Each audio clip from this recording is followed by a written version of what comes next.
Hello दोस्तों, स्वागत है आप सभी का अपने यूट्यूब चैनल में।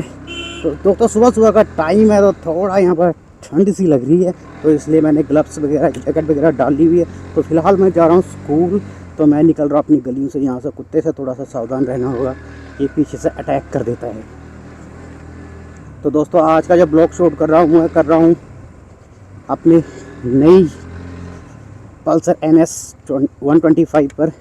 तो ये फर्स्ट ब्लॉग है मेरा इस बाइक पर। इससे पहले जो मैंने सारे ब्लॉग शूट किए हैं तो फिर MT से किया हुआ है, MT बाइक होती है जो, और दूसरी तो मेरी जो अपनी रेडर है उस पर ही की हुई मैक्सिमम। तो पहली बार मैं इस बाइक पर वीडियो शूट कर रहा हूँ, तो मैं आपको साथ में बताऊँगा कि इस बाइक का रिव्यू कैसा है। अभी ज़्यादा इस बाइक को लिए टाइम नहीं हुआ, क्योंकि ली तो ये बहुत पहले थी, अप्रॉक्सीमेटली 2 महीने होने जा रहे हैं। बट के 1 महीने वापस इसको एजेंसी वापस भेजना पड़ा, क्योंकि जब दिवाली थी तो बम पटाखे की वजह से ये जल गई थी, तो इसको वापस भेजना पड़ा था वहाँ पर रिपेयर के लिए, डेंटिंग पेंटिंग के लिए। तो अब ये सारा कुछ इसमें नया डल चुका पार्ट्स। तो परसों ही मैंने बाइक फिर से ये वापस रोड में उतार दी है। तो चेक कर रहा हूँ कि कंपनी वाले ने इसको अच्छे से ठीक किया नहीं किया। पार्ट्स तो उन्होंने बिल्कुल जेन्युइन डाले हैं, लेकिन टाइम जो उन्होंने काफ़ी ज़्यादा कंज्यूम किया। तो पहले जब उनके पास अपनी कंप्लेन लेके गई तो ये चीज़ हुआ, तो उन्होंने बोला कि पुलिस की स्टेटमेंट लाओ, FIR लाओ। तो मतलब बड़ा कुछ बोलते हैं वो लाने के लिए। और फर्स्ट टाइम ही हम क्लेम ले रहे थे इंश्योरेंस का, तो थोड़ा परेशानी हुई थी। टाइम लगा बेशक, लेकिन ठीक था, सारा कुछ उन्हें ठीक कर दिए हुए। तो अब चल रही बाइक एकदम मस्त है। अगर एवरेज की बात करूं तो कंपनी वाले कुछ ज़्यादा ही क्लेम करते हैं। वो कहते हैं कि नहीं जी 55 दे देगी, 60 दे देगी। तो लेकिन ऐसा कुछ नहीं होता है। ये मैक्सिमम मेरे ख्याल से 47 देती है, उससे ऊपर तो ये नहीं दे पाती है, जहाँ तक मैंने अभी तक इसको चलाया है। वैसे ही वो TVS रेडर के लिए बोलते हैं कि 62 68 की एवरेज देती है, लेकिन ऐसा कुछ नहीं है। वो 53 किलोमीटर की एवरेज दे रही है, क्योंकि मैंने उसको 2-3 बार चेक किया। एक बार तो वापस जब मैंने नई बाइक लेनी थी तो हम TVS अपाचे की सोच रहे थे, लेकिन फिर जब मैंने उन्हें सेल्समैन से बात की कि यार आप तो कह रहे थे कि 68 या 60 की माइलेज देती है, रेडर तो दे नहीं रही है। तो वो कहते नहीं, जितने भी जोमेटो वाले हैं, डिलीवरी वाले, सारे यही ले रहे हैं, तो इतनी एवरेज है। फिर मैंने उनसे ज़्यादा बहस नहीं की। मैंने कहा चलो यार, इनको अपनी सेल करानी है तो थोड़ा बहुत अगर ये झूठ बोल भी रहे हैं तो बोलने दो। तो मैं आपको जेन्युइन रिव्यू दूंगा। तो जो TVS रेडर है 125 सेगमेंट की, तो उसकी एवरेज भी 53 है, उससे ऊपर नहीं, और इसकी 47 है। जो कंपनी क्लेम करती है वो बिल्कुल सही नहीं होता। उनकी कोई मार्केटिंग स्ट्रेटजी रहती होगी, वो उन्हीं को पता है, लेकिन मेरा काम है आपको सही बातें बताना। तो और चलने में अगर मैं बात करूँ इस बाइक की, तो ये as compared to TVS Raider 125 cc की जो है उससे काफ़ी ऊंची है। अगर आपकी हाइट अगर 5'3" से या 5'3" हो तो थोड़ी मुश्किल आपको ज़रूर हो सकती है, अदरवाइज़ काफ़ी अच्छी बाइक है। ब्रेकिंग सिस्टम भी बहुत अच्छा है। तो एक चीज़ जो मुझे डिसपॉइंट करती है उसका ये जो है हेडलाइट है, वो मुझे पसंद नहीं है। बाकी अगर बाइक की टेल की बात करें तो बहुत अच्छा है, और पिकअप भी ठीक है, लेकिन उतनी ठीक नहीं जैसा TVS रेडर की। उसकी पिकअप इससे अच्छी खासी है, लेकिन ये लॉन्ग राइड के लिए अच्छी है, क्योंकि इसकी जो टॉप स्पीड आप देखोगे तो ये 116 तक चले जाती है। और मैंने जो TVS राइडर चलाई वो 106 बड़ी मुश्किल से पहुंची है। तो मतलब अगर आप छोटी रेस कर रहे हो तो TVS रेडर वहाँ पर जीत जाएगी। अगर आपने लंबी रेस करनी है तो फिर यही जीतेगी, क्योंकि इसकी स्पीड ज़्यादा, और स्पीड पकड़ने में इसको थोड़ा सा टाइम लगता है। अगर मैं बात करूँ उसकी TVS रेडर की, तो थोड़ा जल्दी पकड़ लेती रेस, लेकिन उसकी स्पीड उतनी नहीं है जितनी इसकी है। तो यही डिफरेंस है दोनों बाइक में। अगर उसकी रेट की बात की जाए तो वो है 1,28,000। इसकी जो कीमत है 1,28,000 या 30,000, जो जम्मू की बात कर रहा हूँ। तो मैंने जो TVS रेडर ली थी वो 1,15,000, और किस्त पर ली थी तो मेरे को 1,45,000 की पड़ी थी। और ये जो किस्तों पर इसका जो प्राइस पड़ा है वो पड़ा है 1,61,000। तो ये डिपेंड करता है state by state, rate of interest पे, आपका सिविल स्कोर कैसा, उसके ऊपर भी काफ़ी ज़्यादा निर्भर करता है। लेकिन आप सोच रहे हो कि 125 सेगमेंट की आपको बाइक लेनी है, तो आप TVS रेडर या फिर पल्सर 125 NS दोनों में से एक ले सकते हो। अगर आपको एवरेज थोड़ी सी अच्छी चाहिए तो आपको रेडर आप ले सकते हो। अगर आपको पल्सर जैसा ब्रांड चाहिए तो फिर आप NS 125 के लिए जा सकते हो। और डिपेंड टोटली आपको करता है कि आपका दिल किस पर आता है। तो मुझे तो दोनों ही बाइक काफ़ी अच्छी लगी। तो मेरा फर्स्ट ब्लॉग है इस बाइक पर।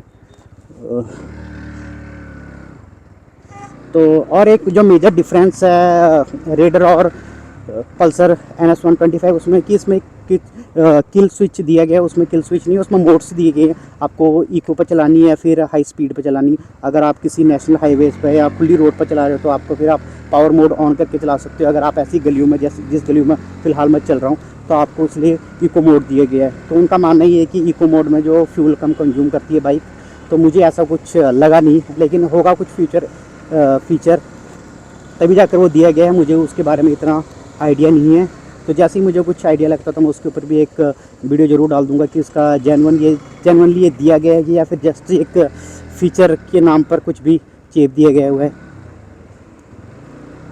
तो भाई आगे जा रहा ट्रक, तो अब थोड़ा थोड़ा स्लो चलना पड़ेगा, ऑलरेडी लेट हो चुका हूँ मैं। तो इसमें मैंने ना तेल भी नहीं डाला है बड़े टाइम से, तो आज मेरे को तेल डालना पड़ेगा। तो मैंने आज डालना था, बट मैं उस रास्ते से आया नहीं, और साथ में थोड़ा सा लेट हो रहा, कहीं जाना भी है, तो फिर टाइम नहीं था। जब वहाँ को निकलूँगा तो रास्ते में डाल दूँगा मैं।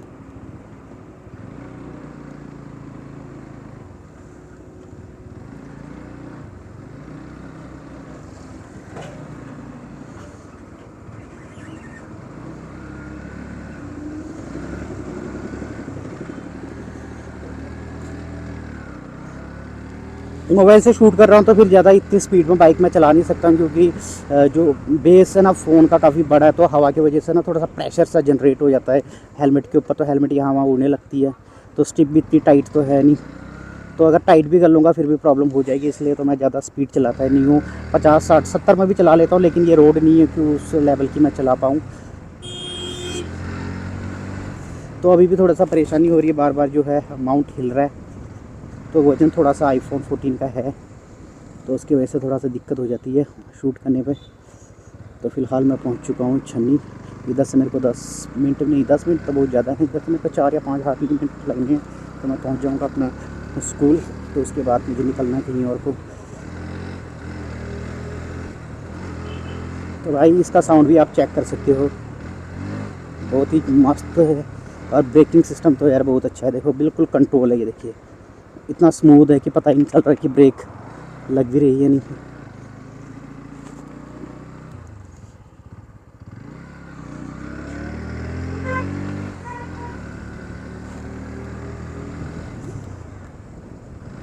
874 किलोमीटर चल चुकी है अभी तक ये, और एक सर्विस भी इसकी हो चुकी है। 650 पर पहले इसकी सर्विस होती है, तो वो करवा लेना चाहिए। 3 सर्विस होती है कंपनी की तरफ से, फ्री होती है। चार्जेस उसमें सिर्फ लगते हैं आपके जो ऑयल वगैरह डालते हैं उसके चार्जेस लेते हैं, बाकी जो भी उनके लेबर वगैरह लगती है वो माफ़ होता है, उसके बाद शायद लगता होगा। तो मेरी बाइक के भी 3 हो चुके हैं TVS रेडर की, चौथे आप देखते हैं कितना पैसा लगेंगे।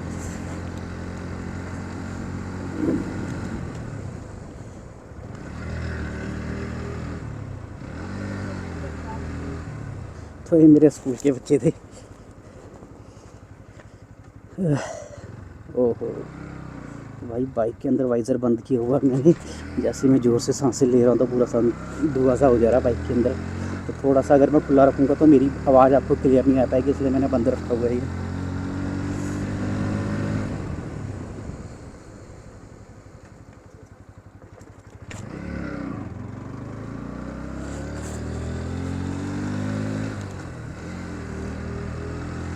तो भाई ये है छन्नी की गलियाँ। इसी गलियों में गुजरते गुजरते 1.5 साल हो गया है। तो मतलब अब प्यार सा हो गया है छन्नी में, रोज़ रोज़ यहाँ आते तो आप बोर भी नहीं होता। किसी और जगह में जाता हूँ तो मुझे मतलब बोरियत सी फील होती है, लेकिन यहाँ जब भी आता होता हूँ मुझे अच्छा ही लगता है। ऐसा कुछ नहीं है कि मतलब इस रूट से मैं बोर हो चुका हूँ। जब कभी बोर होता हो तो फिर चले जाता हूँ आसपास ही कहीं बैठने, तो बहुत सारी पार्क भी आप वहाँ पर जाके बैठ सकते हो। तो मतलब काफ़ी अच्छा एरिया है छन्नी। तो और ये देखिए हमारे शेर भी जाग चुके हैं। तो पहले पहले ये भौंकते थे, आजकल इनको पता है भाई अपना ही बंदा है, तो इन्होंने भौंकना बंद कर दिया हुआ है।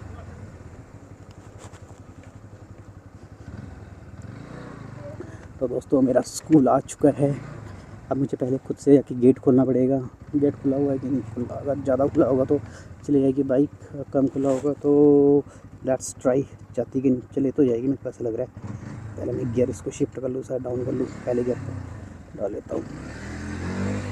यस चलेगी। अब मैं इधर ही कर देता हूँ उसको पार्क, क्योंकि मुझे वापस भी आना है। इधर से कुछ प्लानिंग होगी उसके बाद। तो आज मैं थोड़ा सा स्कूल का भी वीडियो कैप्चर कर लेता हूँ।